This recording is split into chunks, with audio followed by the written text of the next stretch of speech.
Check. Okay, we're ready to roll.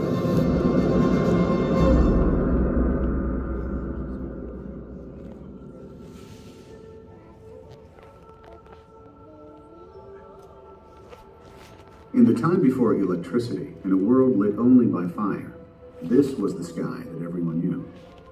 Back then, on a clear, moonless night, it was always dark enough to see the faint band of the Milky Way arcing across the sky. For 1,000 generations, our ancestors looked at the night sky and wondered what it was. The sky looked like the inside of an enormous bowl, slowly turning around an Earth believed to be at its center. The stars were like tiny points of light stuck to the inside of the bowl and not so very far away. The ancient sky seemed two-dimensional. Our ancestors imagined that the stars formed pictures in the sky. They named these constellations after mythical creatures and heroes. But what were the stars, really? What was the Milky Way? For that matter, what was the Earth? And where was it? We had no way to know until we devised the methods and tools of science.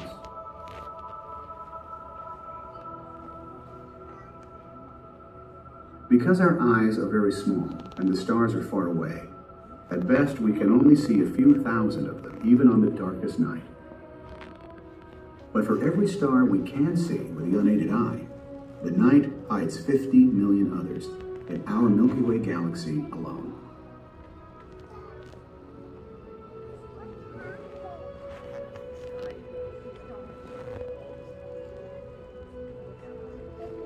Using telescopes, we discovered that the sky has a third dimension, depth, and that the universe is far grander than anyone could have imagined.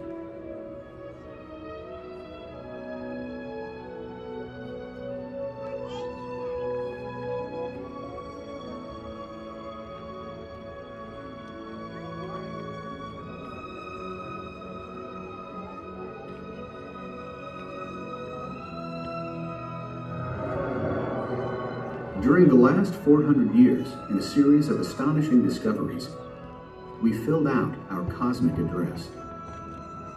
We learned that, far from being the center of the universe, the Earth is actually but one of the planets, moving in orbit around the Sun. Our Sun, in turn, is just an ordinary star.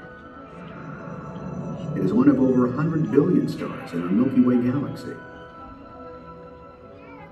And our Milky Way galaxy is one of several thousand galaxies in the Virgo supercluster. Finally, this vast supercluster of galaxies is but a tiny part of the observable universe.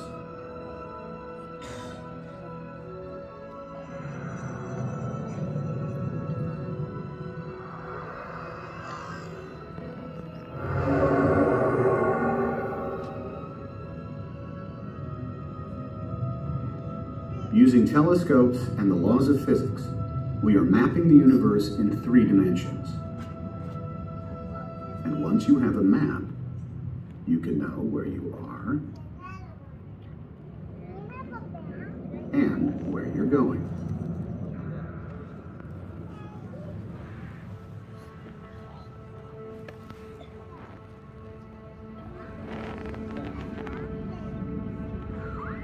That's Mars. After the Earth, the next planet out from the Sun.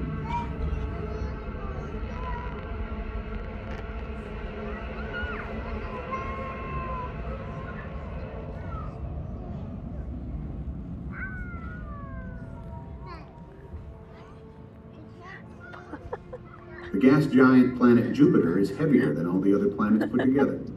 Its great red spot is a storm that has raged for centuries. Each of its big moons is an unexplored world in its own right. One of them, Io, has volcanic eruptions at all times.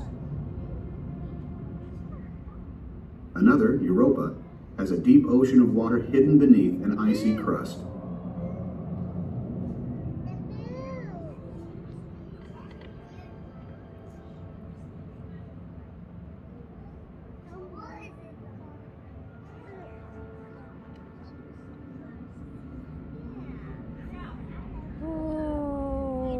planet Saturn has hundreds of thin rings made of countless orbiting snowballs.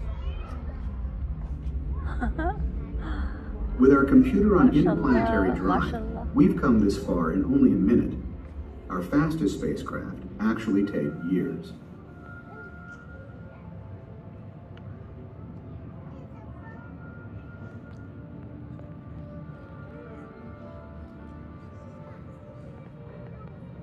We've come a long way. Can you find the Earth?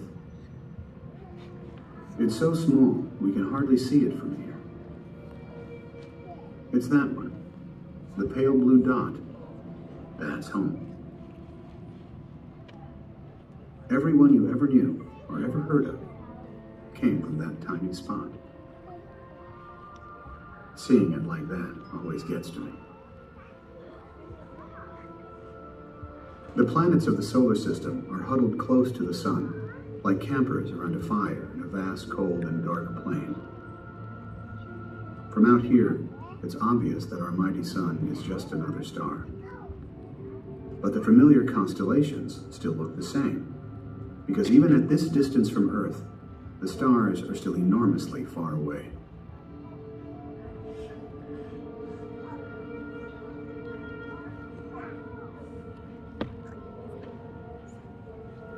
Connect the dots, and there's Orion the Hunter. The 3 stars in the belt make this constellation easy to find in the winter sky. Below Orion's belt, you can see a faint, wispy cloud. It doesn't look like much because it's so far away, but just wait.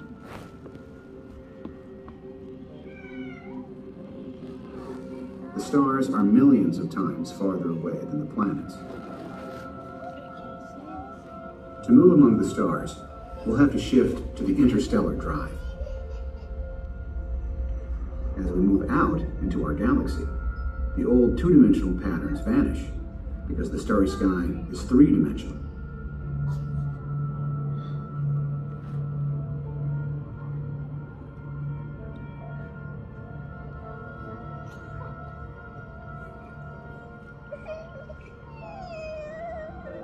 We're heading for the Orion Nebula, about 1,500 light years from Earth. Oh, we are going where?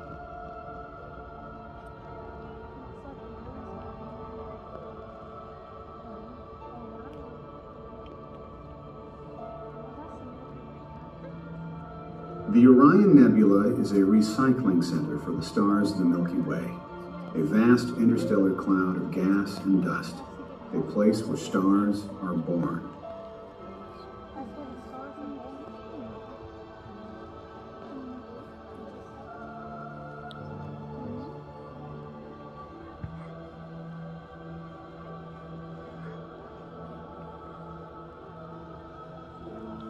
We're entering a virtual landscape of the nebula,